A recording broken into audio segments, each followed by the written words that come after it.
আল্লাহ পাক আসমান বানায়া কখনো বলেন না আমার আসমান। আল্লাহ পাক জমিন বানাইছেন, জমিন বানায়া কখনো বলেন না আমার জমিন। আল্লাহ পাক পাহাড় চন্দ্র সূর্য বানাইছেন, কখনো এগুলো বানায়া আল্লাহ পাক বলেন না এগুলো আমার। আল্লাহ পাক মানুষ বানাবার পরে বলেছেন ইয়া ইবাদি, আমার বান্দা, আমার বান্দা।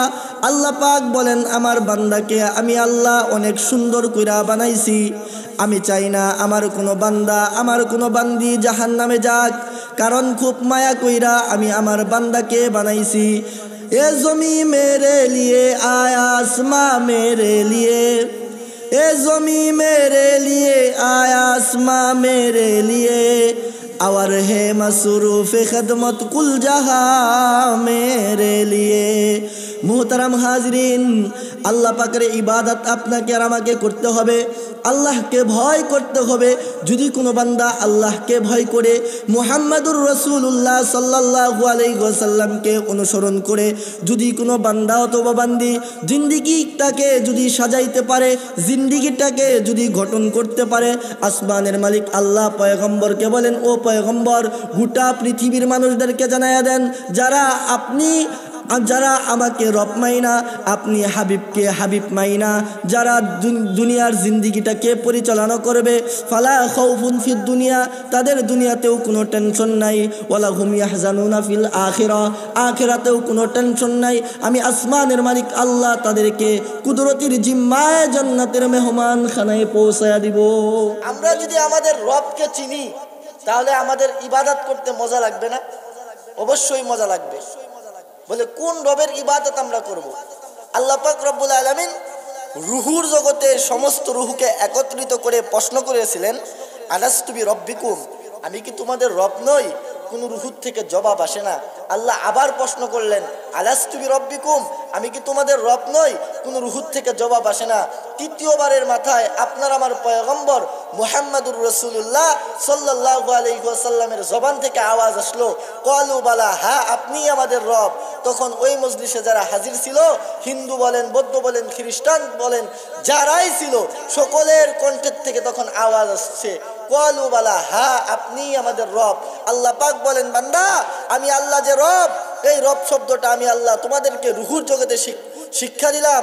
আমি আল্লাহ জানি দুনিয়াতে আইসা আমি যে রব, আমি রব থেকে তোমরা গাফেল হয়ে যাবা, আমি রবকে তোমরা ভুলে যাবা।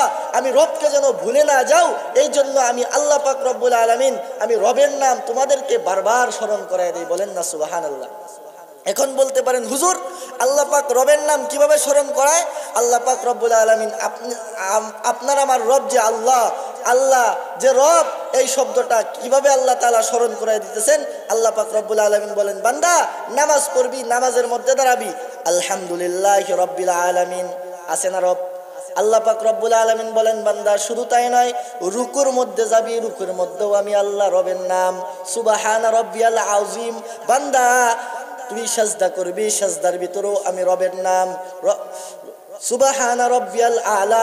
বান্দা নামাজ শেষ করছো, নামাজ শেষ করার পরে দোয়া করবি, দোয়ার ভিতরেও আমি রবের নাম।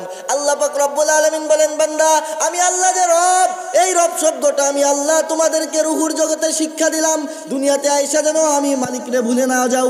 আল্লাহ পাক রব্বুল আলামিন গোটা পৃথিবীর মানুষদেরকে জানায়, ও গোটা পৃথিবীর মানুষেরা, আমি আল্লাহকে রব মাইনা মুহাম্মাদুর রাসূলুল্লাহ সাল্লাল্লাহু আলাইহি ওয়াসাল্লামকে যদি অনুসরণ কইরা কোনো বান্দা অথবা বান্দি যদি চলতে পারে, আসমানের মালিক আল্লাহ ওই বান্দার কবরটাকে জান্নাতের বাগান বানায় দিবেন।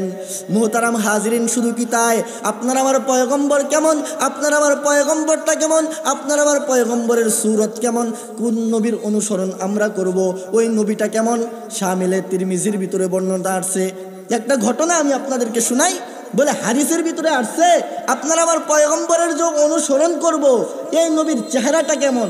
হযরতে জাবের ইবনে সামুরা বলেন পূর্ণিমার রজনীতে আমি বসা ছিলাম, পূর্ণিমার রজনীতে আমি মসজিদে নববীতে বসাছিলাম।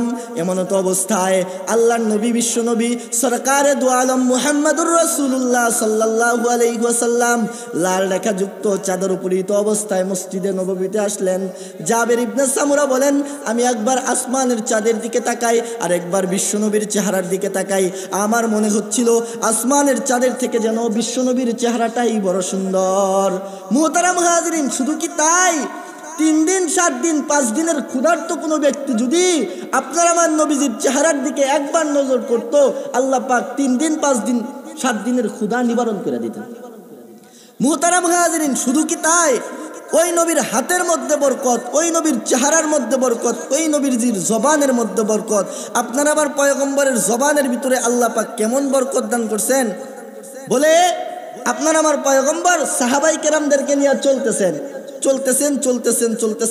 হঠাৎ করে আল্লাহর নবী সাহাবাই কেরামদেরকে বলে, ও সাহাবাই কেরাম, পানির কি কোনো ব্যবস্থা আছে? এক সাহাবী বলে, ইয়া রাসূলুল্লাহ, ইয়া হাবিবাল্লাহ, আমরা যেই জায়গায় অবস্থান করতেছি এখানে তো পানি নাই, এখান থেকে কিছু দূরে একটা পানির কূপ আছে। আল্লাহর নবী সাহাবাই কেরামদেরকে নিয়ে ওই পানির কূপের কাছে গেলেন। এক সাহাবীকে বললেন, ও সাহাবী, বালতি লও, কুয়ার থেকে পানি উঠাও। সাহাবী বলেন, ইয়া রাসূলুল্লাহ, আপনি যে কুয়ার থেকে পানি উঠাইবেন, এই কুয়ার পানি তো ময়লা, এই কুয়ার পানি তো লবণাক্ত। আল্লাহর নবী মুহাম্মদুর রাসূলুল্লাহ সাল্লাল্লাহু আলাইহি ওয়াসাল্লাম সাহাবীকে বললেন, বালতি লও, কুয়ার থেকে পানি উঠাও। সাহাবী বালতি নিলেন, কুয়ার থেকে পানি উঠাইলেন। নবীজির জবান মোবারকের একটু লালা পানির মধ্যে মিশায় দিছে। মিশায় দেওয়ার সঙ্গে সঙ্গে ময়লা আবর্জনাযুক্ত পানি মিঠা পানিতে পরিণত হয়ে গেছে। শুধু কি তাই, আপনার আমার পয়গম্বরের বয়স যখন 6 থেকে 7 বছর, কোন নবীর অনুসরণ আমি আর আপনি করবো রে ভাই? আপনার আমার পয়গম্বরের বয়স যখন 6 থেকে 7 বছর, এলাকায় দেখবেন ছোট ছোট বাচ্চাদের চোখ উঠা রোগ হয় না? কথা বলেন, হয় কি হয় না?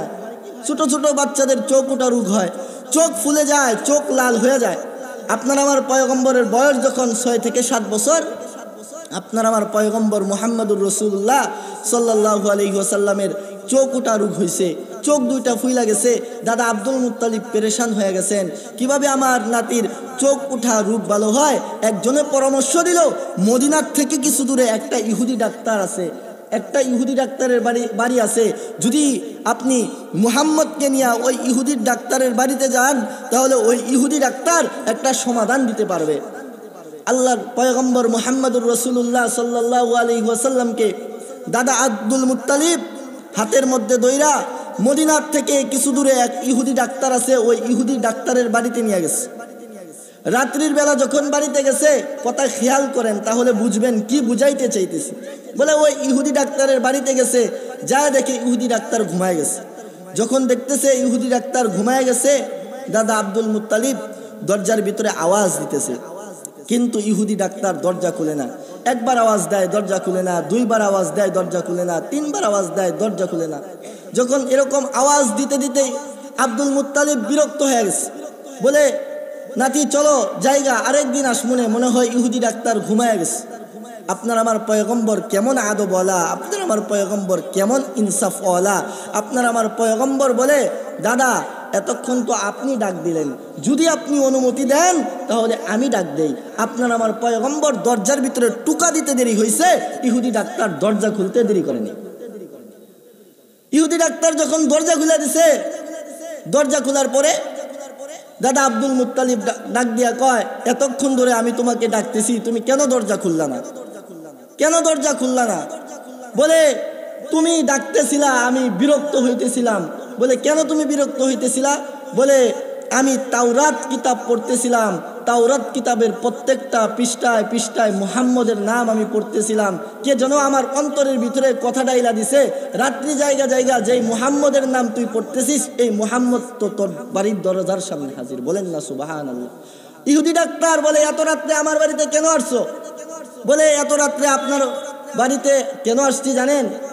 বলে, তাকায় দেখেন আমার নাতির চোখের দিকে, আমার নাতির চোখ দুইটা ফুইলা গেছে, চোখ লাল হয়ে গেছে, যেন চোখ উঠা রোগটা ভালো হয়, এই জন্য আসছি। ইহুদি ডাক্তার মুস্কি হাসি দিয়া বলে, এই সামান্য একটা চোখ উঠা রোগের জন্য এত কষ্ট করে এত দূরে আসা লাগে? এত দূরে আসা লাগে? আপনার আমার পয়গম্বর মুহাম্মদুর রাসূলুল্লাহ সাল্লাল্লাহু আলাইহি ওয়াসাল্লামের জবান মুবারকের একটু লালানিয়া চোখের মধ্যে মিশাইয়া দিছে, মিশাইয়া দেওয়ার সঙ্গে সঙ্গে আপনার আমার পয়গম্বরের চৌকুটা রূপ ভালো হয়ে গেছে।